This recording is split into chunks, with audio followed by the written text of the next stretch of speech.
Buenos días, tardes, noches, ¿qué tal estáis? Encantado de estar otra vez con vosotros. Retomamos después de las vacaciones el estudio de la programación de Smart Contracts y hoy concretamente vamos a seguir un tema como en el anterior vídeo, un tema de seguridad. Esta vez vamos a ver el famoso ataque de reentrada que tantos problemas ha ocasionado en algunos protocolos de Ethereum y otras blockchains. Bueno, como siempre, ya sabes que recordarte que te suscribas al canal si no estás suscrito, dale a la campanita para que YouTube te avise de cuando publico vídeos. Y bueno, si el contenido que realizo te ayuda de alguna manera, es un poco de tu interés, que creo que sí, esperemos que sí, que lo esté haciendo bien, pues ya sabes, ¿no? Un like, compartir, escribir comentarios, todas estas cosas que siempre se suelen decir y que, bueno, ayudan a la difusión del canal. Bien, sin ir más lejos, vamos a entrar directamente en lo que es la programación de este tipo de hack. Vamos a programar dos contratos, un contrato que va a ser la víctima y un contrato que va a ser el hacker. Y este tipo de ataque consiste básicamente en coger de la víctima todo el contrato de la víctima, todo el Ethereum que tenga y drenarlo a nuestro contrato de hacker. Lo que vamos a hacer es robarles la criptomoneda nativa de Ethereum, el Ether, se lo vamos a quitar del contrato A y se lo vamos a pasar al contrato B de una manera maliciosa. Y luego, finalmente, después de explicar en qué consiste este tipo de ataque, vamos a ver cómo podemos evitarlo para que nuestros desarrollos de smart contracts no sean susceptibles de ser atacados de esta manera. Entonces, para ello, bueno, vamos a programar nuestro primer contrato. Un segundo. Bien.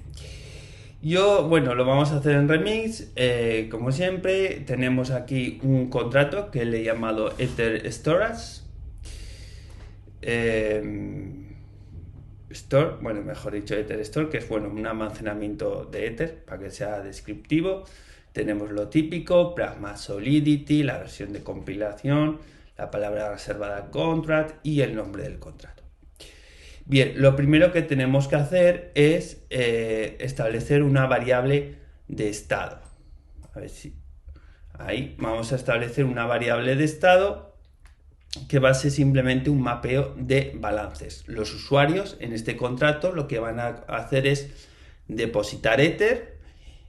El contrato va a llevar una referencia de cuánto Ether ha depositado cada wallet, cada usuario, y le va a dejar transferir ese Ether en base pues a ese balance. No en ningún caso, como es lógico, podría superar el balance que está apuntado a cada wallet. Entonces vamos a establecer el mapping, que esta variable de estado, por lo tanto va a ser una address, ¿no? Y como valor vamos a tener un balance, ¿no? Por tanto, un UINT 256. Va a ser público y vamos a llamarle balances. ¿Vale? Muy sencillo. Nosotros tenemos unos balances donde hay todas las wallets que meten Ether a este contrato y una referencia de cuánto Ether tienen acumulado metido en este contrato. Luego, para poder meter Ether a este contrato, las wallets necesitan de una función que sea de tipo payable, a la cual puedan enviar un value, ¿no? En el mensaje. Por lo tanto, vamos a poner una función que va a ser deposit funds. Sin parámetros. Va a ser de tipo pública y, por supuesto, si queremos enviarle la criptomoneda nativa Ether, tiene que ser payable. Bien. Una vez que una wallet llamen a esta función con una determinada cantidad de ethers, pues nada, se va a quedar esos ethers en la blockchain de Ethereum, o en este caso en cualquier otra blockchain compatible con la máquina virtual de Ethereum, se quedará asociado esa criptomoneda, esa cantidad, a este contrato. Pero debemos llevar esa referencia, ¿no? Por lo tanto, para eso hemos hecho el mapping anterior. Entonces cogemos balances y decimos, bueno, esta wallet, que es el sender, le vamos a sumar, vamos a hacer un más igual el value. ¿Vale? Si en este caso, por ejemplo, una wallet envía 2 ethers, pues en este caso, bueno, aquí se va a enviar en formato Waves, pero vamos a hablar de ethers, ¿no? Ya sabéis que un ether es un 1 seguido de 18 ceros, ¿no? 1 elevado, por 10 elevado a la 18. Entonces, bueno, si imaginemos que manda 2, pues simplemente en este balance, esta dirección, como es la primera vez, pues tendrá 2. Si posteriormente manda 3, pues a 2 se sumará 3 y será el valor del mapeo 5. Y así sucesivamente. Pero claro, esto sería un encarcelamiento de saldo si no hacemos una función que permita la retirada, ¿no? Para ello vamos a hacer la función de withdraw, que en inglés traducido sería como transferencia. Entonces lo escribimos, no va a tener parámetros. Esta función lo voy a hacer de forma simple, pero podríamos meterle un parámetro que sería la cantidad a retirar, ¿no? Lo que vamos a hacer simplemente es que cuando una wallet llame a esta función, retire todo, se le transfiera todo el ether que tenga en el mapeo. Aunque podríamos poner directamente un parámetro que especificase una cantidad y no tener que vaciar todo el balance. Pero por simplificar las cosas vamos a hacerlo así.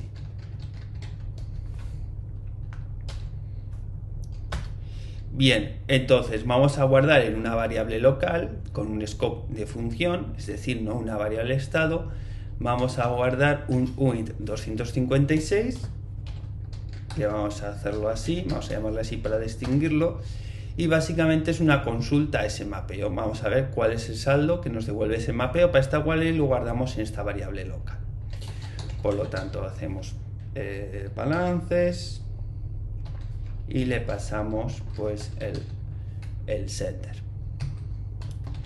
Bien, una vez que tenemos esto, vamos a comprobar que el balance no sea 0, porque si es 0 no hay nada que transferir, ¿no? Por lo tanto, tenemos que hacer esa comprobación. Ya sabéis que en Solidity no existe el undefined ni el null, y por lo tanto todos los valores uint 256 por default están en valor 0. Es decir, cualquier consulta a una wallet que no haya interactuado previamente con este contrato dará un resultado 0. Entonces hacemos el require y decimos, bueno, este balance tiene que ser superior a 0, porque si no, pues ¿qué vamos a transferir? No hay nada que transferir, ¿no?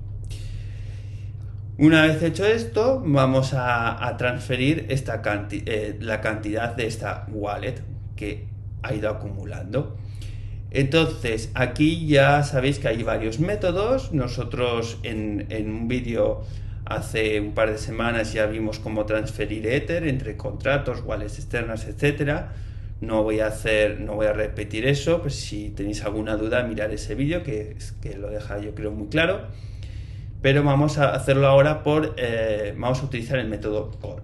Entonces, básicamente el método call nos va a retornar una variable de éxito o fracasos de tipo booleana, que yo le voy a denominar success, y bueno, luego retornaría en formato de bytes. Si es que la función llamada hay un retorno, pues nos lo retornaría en forma de bytes, pero en este caso no es el caso, entonces lo dejamos con coma y sin especificar el segundo resultado. Hacemos referencia al sender y utilizamos, como hemos dicho, el método call, pasándole un valor que va a ser pues el balance. Como no queremos ejecutar ningún tipo de lógica de función, pues simplemente se pone así. Entonces, bueno, esta instrucción lo que nos va a hacer es a esta dirección del sender le estamos pasando el balance que tenga correspondiente en su mapeo. Como este tipo de llamada call no revierte en caso de error, tenemos que hacer una comprobación de que success nos haya retornado true. Por lo tanto, hacemos un require y decimos que success debe ser true. Si no, pues vamos a decir que existe algún tipo de error. Bien, una vez hecho esto, lo que vamos a hacer ahora es, pues claro, para que el usuario de forma indefinida no pueda estar todo el rato retirando saldo que ya ha retirado previamente, pues este balance lo tenemos que setear a 0. Entonces bastaría con poner un delete, balances,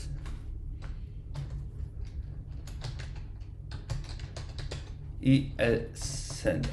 Esto, aquí voy a hacer un pequeño paréntesis en el sentido de que esto es como lo hago yo habitualmente. Lo que hago es borrar para llevarlo al valor por defecto 0. Otra alternativa que algunas personas utilizan es hacer balances, message sender igual a 0. Ambas instrucciones darían el mismo resultado, pero sin embargo, cuando borramos, como estamos liberando espacio en la blockchain, como estamos liberando ese espacio, el consumo de gas es mucho menor. Por lo tanto, yo os aconsejo que no setéis a 0 el valor, sino que directamente borréis el valor de la variable a su estado por default, que es 0. Bien, y luego, pues como una función podríamos denominar auxiliar o una función que no sea de utilidad, vamos a hacer una función que nos retorne el balance en general que tiene este contrato asociado, ¿no? Entonces ponemos function getBalance. No tiene ningún parámetro, es de tipo público, de tipo view, porque únicamente lee el estado, no interactúa, no modifica nada el estado del contrato, y nos va a retornar un uint 256, que es el correspondiente valor.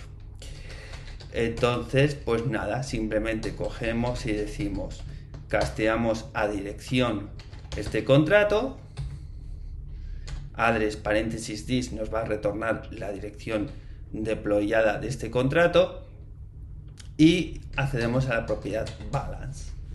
Ya sabéis que cualquier dirección, cualquier address tiene asociado un balance como parte de su estado.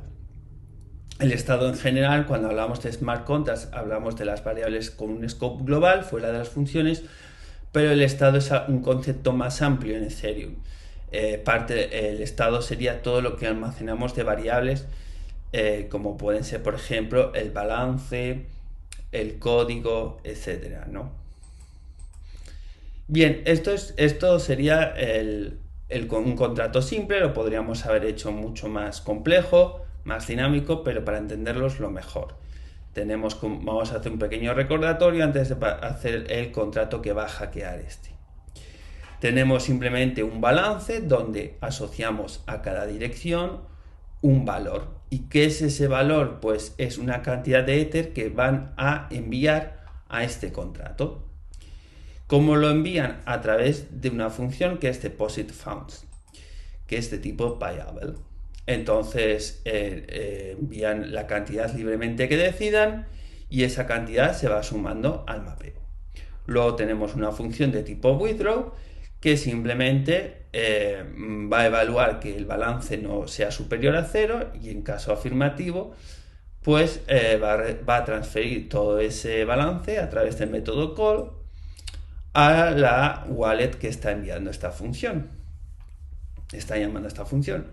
Y posteriormente pues va a borrarlo para que no pueda volver a llamar indefinidamente a esta función, porque si no, si yo tengo un balance de 10 ethers, transfiero los 10 ethers y no se setea ese mapeo, pues luego puedo volver a llamar y me volvería a transferir esos 10 ethers hasta que el contrato pues se quede sin ether asociado. Y finalmente tenemos una función de tipo pues de tipo get, obtener cuál es el balance de este contrato, ¿no? Bien, vamos ahora a ver cuál es el contrato de hacker, lo he llamado así, y cómo opera, ¿no? Bien, lo primero que vamos a necesitar es establecer, como vamos a tener que interactuar con el otro contrato al que se quiere hackear, pues tenemos que establecer una interfaz para poder interactuar, instanciar dentro de este contrato el otro y interactuar con él. Entonces, vamos a llamarle igual a la interfaz y vamos a decir que tiene una función que es deposit funds,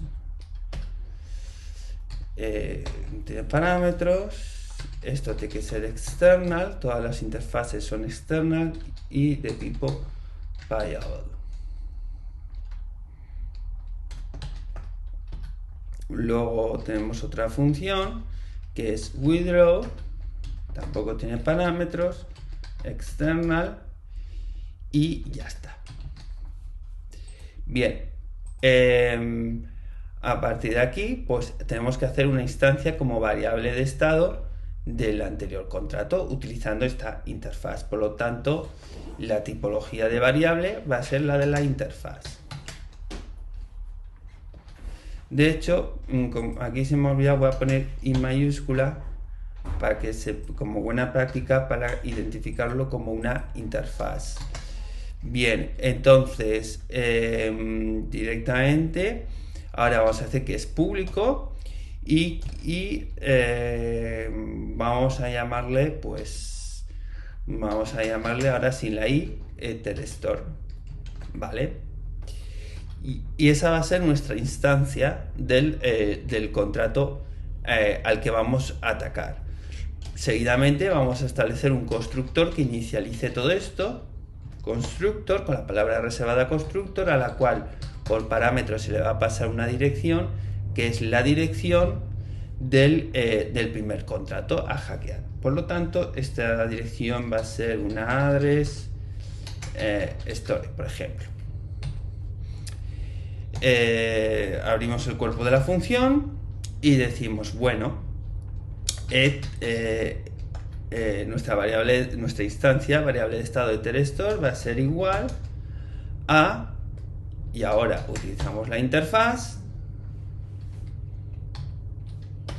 ahí la tenemos, y entre paréntesis pasamos la dirección, ¿vale? Como veis, esto es muy simple, lo hemos hecho muchas veces. Para interactuar entre contratos necesitamos una interfaz con las funciones con las cuales no hace falta que estén todas las funciones del otro contrato, solamente aquellas de las que vamos a necesitar, vamos a hacer uso. Y simplemente eso lo definimos como una interfaz, que es el tipo de variable, y luego para instanciarlo simplemente ponemos la interfaz y entre paréntesis la address dentro del anterior contrato donde esté desplegado. Bien, seguidamente vamos a hacer una función que va a ser propiamente el hack, y esto es interesante, ¿no? Esta es la función, aquí empieza la magia del asunto. Entonces, esta función vamos a decir, puede ser de cualquier cosa, vamos a decir que es external, o sea, puede ser público external. Vamos a decir que es external, es de tipo payable. ¿Por qué? Porque esta función va a recibir ether, por eso es de tipo payable. Y entonces, bueno, vamos a hacer un require que lo mínimo que pueda enviar el usuario a esta función sea un ether. Para ello decimos que message value debe ser mayor o igual a un Ether. Y si no, pues marcamos error.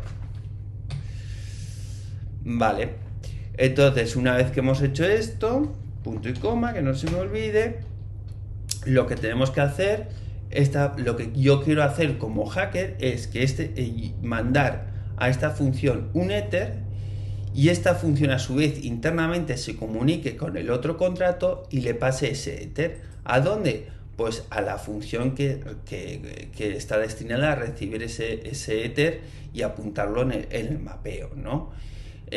¿Cuál será la dirección como clave? Pues será la dirección del contrato, del contrato que hace de hacker.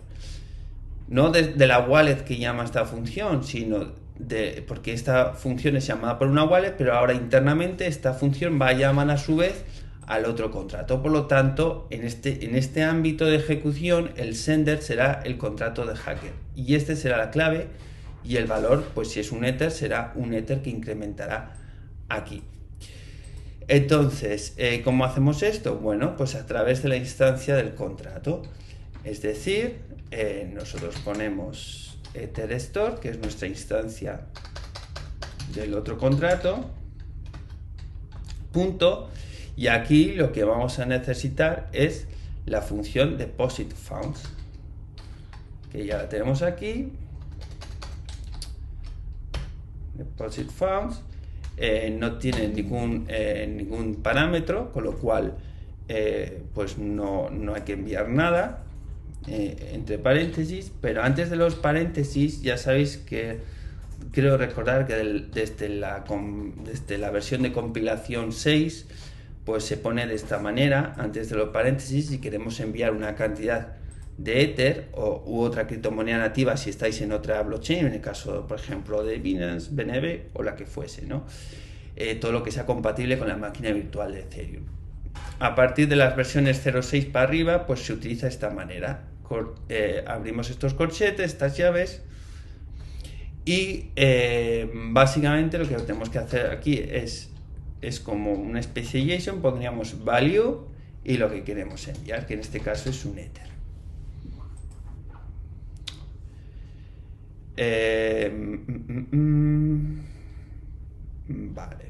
Vale, yo creo que con esto vale. Y a partir de aquí, una vez que ya hemos depositado los fondos, lo que vamos a hacer, y aquí entra un poco la magia del asunto, lo que vamos a hacer es llamar seguidamente a esta función, a la de transferir, a la withdraw. ¿Qué va a obtener? El balance de este contrato, que como hemos enviado un Ether, pues el balance va a ser 1, va a ser mayor que 0. Y entonces en la transferencia directamente nos va a retornar ese Ether, porque es todo el balance. El success va a ser true y no va a haber problema. Por lo tanto, por una parte estamos ingresando un Ether aquí y seguidamente lo estamos extrayendo aquí. Y diréis, ¿pero qué sentido tiene esto? Pues ahora lo vamos a ver. Entonces, bueno, ponemos Ether Store y en este caso sería withdraw y ya está. Esto no tiene ningún parámetro y basta con ponerlo así. Bien, ¿qué va a ocurrir? Vale, nosotros enviamos un Ether. Bueno, de hecho, mayor o igual le va a poner igual. Nosotros enviamos un Ether. Entonces, ese Ether, este contrato internamente lo que hace es pasárselo al otro, a la función deposit. Y seguidamente lo que hace es llamar a la función withdraw del otro contrato. Con lo cual, por una parte lo ingresa y por otra parte lo retira. Hasta aquí no tendría mucho sentido la lógica. Estaríamos consumiendo gas tontamente. Pero este va a ser el tema. Es ahora cuando regresa aquí en esta instrucción, cuando regresa el Ether, ¿a dónde va? A la dirección del contrato. El sender, como os he dicho, en este ámbito de acción, aquí el sender ya no es la wallet externa, sino que es la dirección de este contrato. Por lo tanto, ¿qué explicamos en vídeos anteriores? Que cuando un contrato recibe Ether sin especificar ninguna función, se va a ejecutar, en este caso, la función, o bien una función receive o bien una función de tipo fallback, ¿no? Entonces, para que este contrato pueda recibir esos headers y no se revierta la transacción, tenemos que hacer una función de tipo fallback. Entonces, hacemos fallback, que ya sabéis que no tiene la nomenclatura de function, tiene que ser siempre external y payable. Y entonces, esta función, cuando esta instrucción transfiera el éter, en este punto, en la línea 15, va a recaer, se va a disparar la función fallback del contrato, porque recae cuando no se envía a un contrato éter sin especificar ninguna función, pues se dispara esta función de respaldo. Entonces, ahora aquí, en esta función, vamos a decir que mientras if ponemos address y ahora ponemos ether store, mientras ether stop es el contrato, el primer contrato al que es víctima, mientras este contrato tenga, esto es importante, un balance superior o igual a un ether, ejecute lo siguiente. ¿Por qué he puesto esta forma de expresarlo? Bueno, los balances es una propiedad, como os hemos dicho antes, es parte del estado de una address en Ethereum. Por lo tanto, tenemos que indicar en Solidity que esta instancia del contrato anterior es una dirección y que tiene la propiedad balance, ¿vale? Esto es importante porque si no nos va a funcionar. De hecho, aquí hay una errata, esto sería balance, no balances. Entonces, ¿y por qué mayor o igual a un ether? Porque nosotros aquí, bueno, ahora vamos a ir, bueno, mejor os escribo el código y lo veis.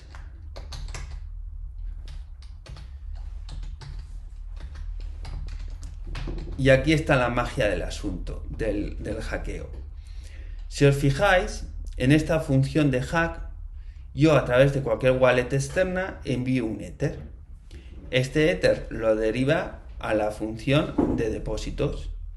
Y luego, seguidamente, bueno, esto apunta en la dirección, el mapeo, y seguidamente lo retiro. Llamo a esta función withdraw. Claro, como tengo un ether, pues se ejecuta, lo require, no pasa nada, y se ejecuta esto.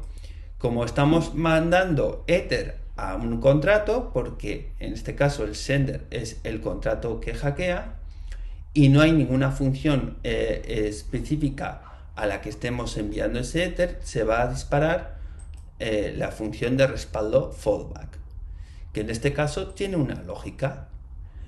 Esta lógica es que si el anterior balance, si el anterior contrato, el que es hackeado, tiene más de un ether, o al menos un ether, se vuelve a llamar otra vez a la función withdraw.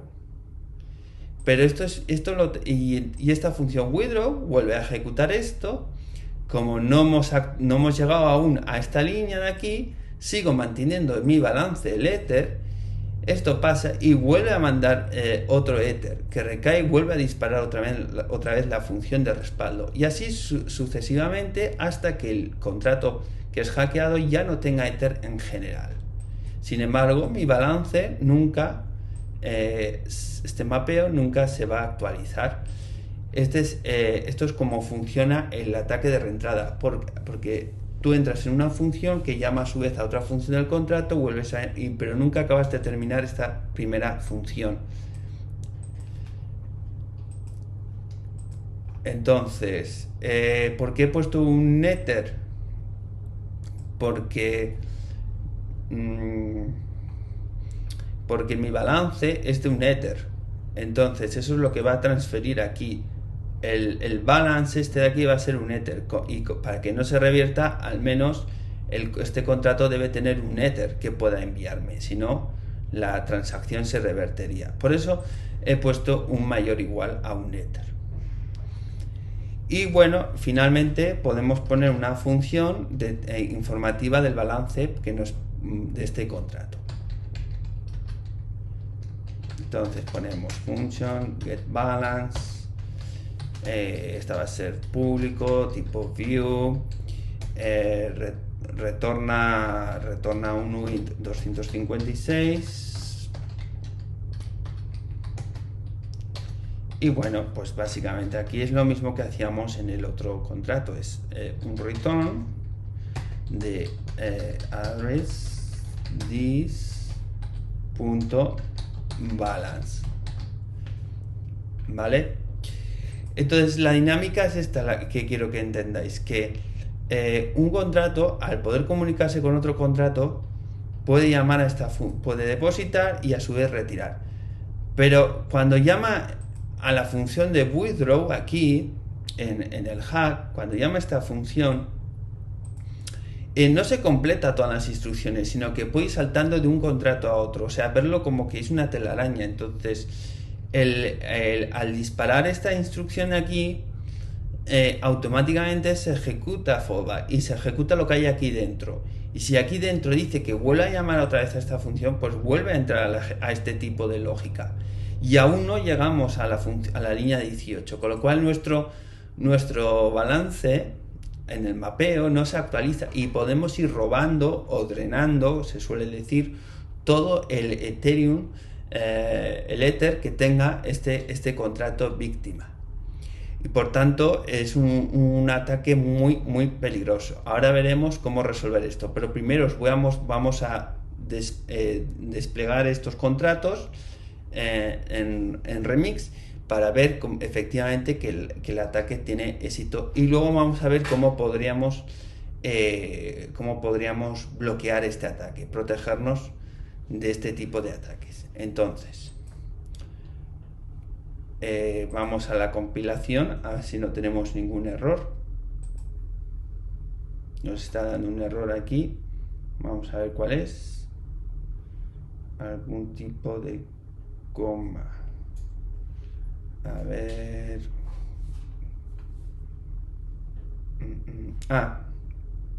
Esto de aquí son llaves que lo he puesto con paréntesis, y los paréntesis solo es para los parámetros. Vale, ahora ya está corregido ese error, no tenemos ningún problema. Entonces lo hemos compilado y bueno, nos situamos en cualquier dirección. Yo me voy a situar en la primera y desplegamos. Aquí tenemos la interfaz desplegada y si vemos el balance del contrato, pues es lógicamente 0. Desde esta misma dirección que hemos desplegado, por no cambiar, vamos a enviarle 50 ethers. Entonces para ello tenemos que usar la función deposit funds. Vamos a ver la consola para que veáis que no hay ningún error. Le damos, no ha habido ningún error y ahora debería aparecer aquí 50 ethers expresados en Waze. Si yo copio la dirección, esta wallet, y la consulto en el mapeo, pues también me retornará esa misma cantidad. Y si yo ahora quiero transferir, por ejemplo, yo, dueño de esta wallet, quiero de estos 50 ethers, quiero transferirme 10, pues simplemente, bueno, aquí no le habíamos metido el parámetro de la cantidad, básicamente podría retornar los 50. Si yo le doy aquí a withdraw, me ha dado éxito la transacción. Yo ahora compruebo el balance y como veis es 0, y compruebo el balance del contrato y también es 0. Todo funciona correctamente. Vamos a volver a depositar esos 50 ethers. Entonces le damos a depositar los fondos y ya los vuelvo a tener. Vale, listo.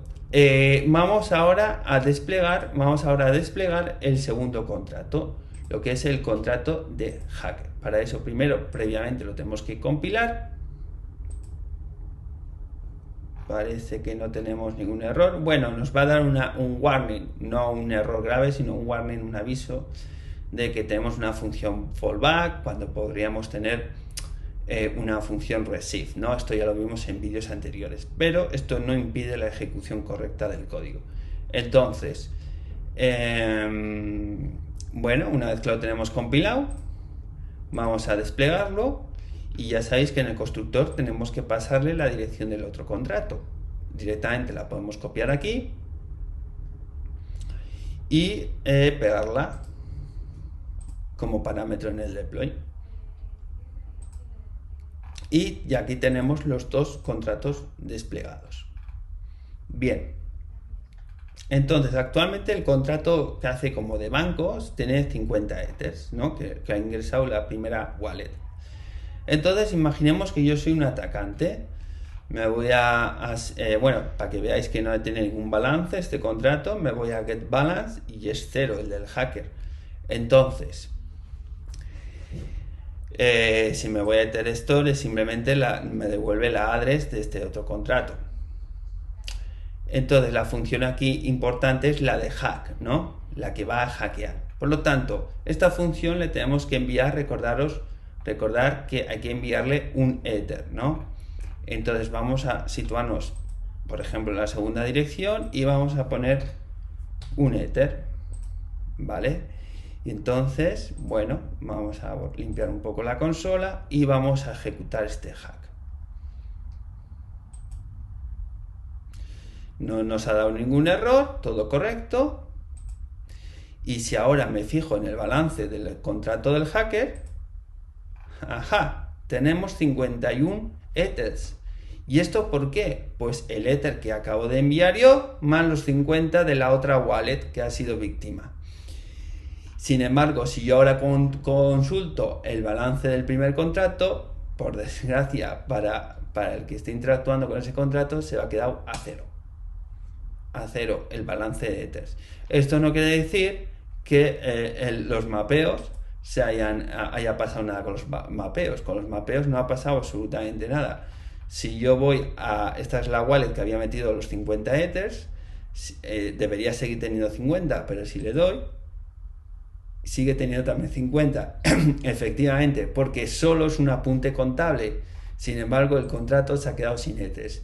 Aunque ahora yo me sitúe en la primera, que debería de retornarme 50 si le doy a withdraw, no me los va a poder retornar. ¿Por qué? Porque no tiene suficientes fondos en ethers el contrato víctima.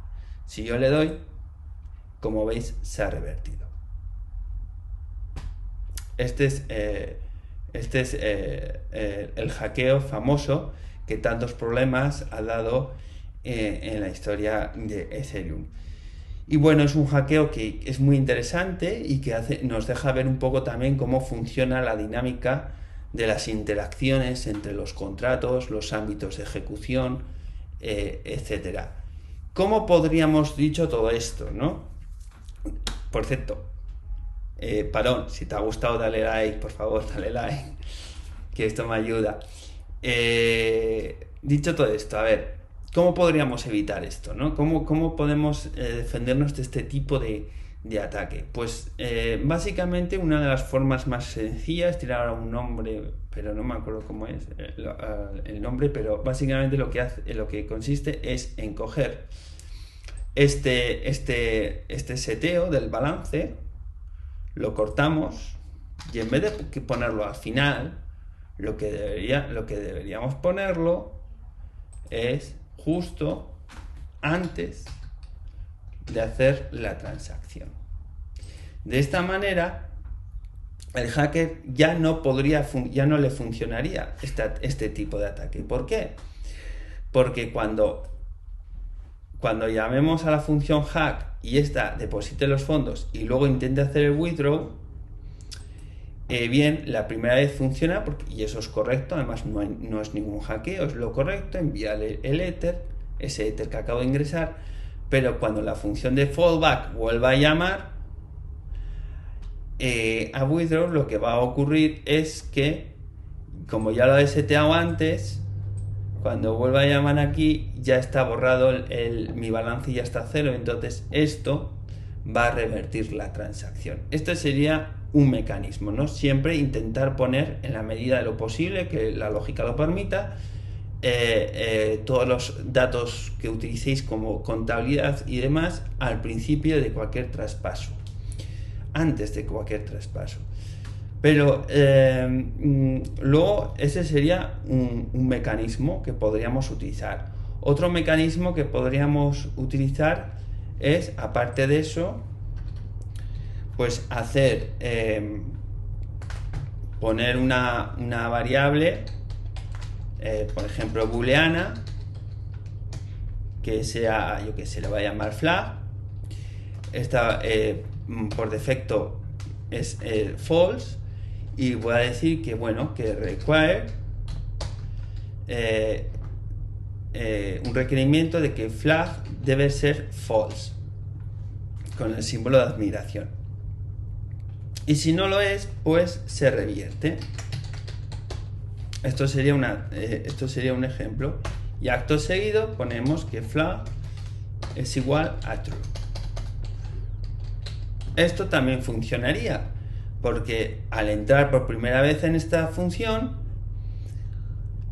como es false, pues pasa el require y no hay ningún problema. Pero en esta línea 14 lo pone a true. Por lo tanto, aquí cuando llega aquí, se pase el ether, se ejecute la función de fallback y se vuelve a llamar a withdraw, esto ya no va a funcionar porque flag está a true. Esto te puede utilizar también con modificadores. Yo podría poner aquí un modifier,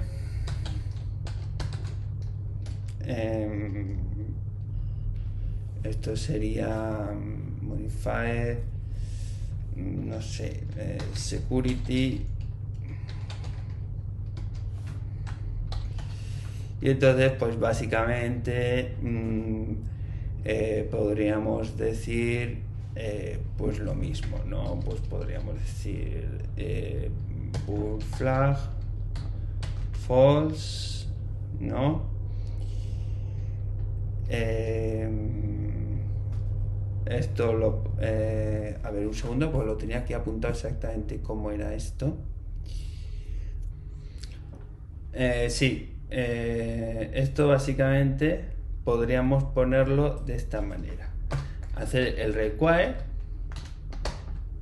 y entonces aquí pues lo mismo, lo que hemos puesto abajo. Bueno, de hecho lo podemos copiar, esto ya lo copiamos,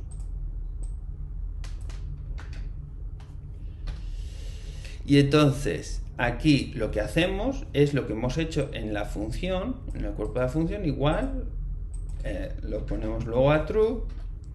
Y atentos, esto es interesante. Esto de aquí lo eliminamos porque esto funcionaría directamente aquí, pero lo que podemos hacer, literalmente hacerlo mejor es con un modifier, ¿no? Entonces, esta parte que hemos codificado aquí la podemos quitar para no ensuciar la función y utilizar un modifier. Entonces, básicamente hacemos la misma operativa. Este símbolo de aquí ya sabéis que es equivalente a ejecutar el cuerpo de la función. Cuando este símbolo lo ponemos en un modifier, se ejecuta el cuerpo de la función en el cual se ha incluido ese modifier.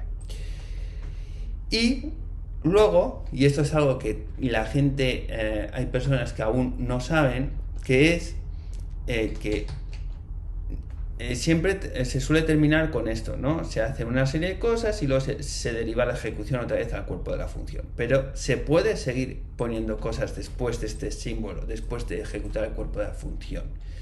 Como es en este caso, que vamos a ponerlo a false. Básicamente lo que estamos diciendo es, bueno, aquí habría que meter el modifier para que no dé error, y básicamente lo que estaríamos, bueno, y aquí se me ha olvidado paréntesis, aquí lo que estaríamos diciendo es que cuando entra esta función se ejecuta este modificador, y este modificador lo que va a hacer es que cuando flag esté, para que se ejecute necesita que flag siempre sea false. Esto es importante.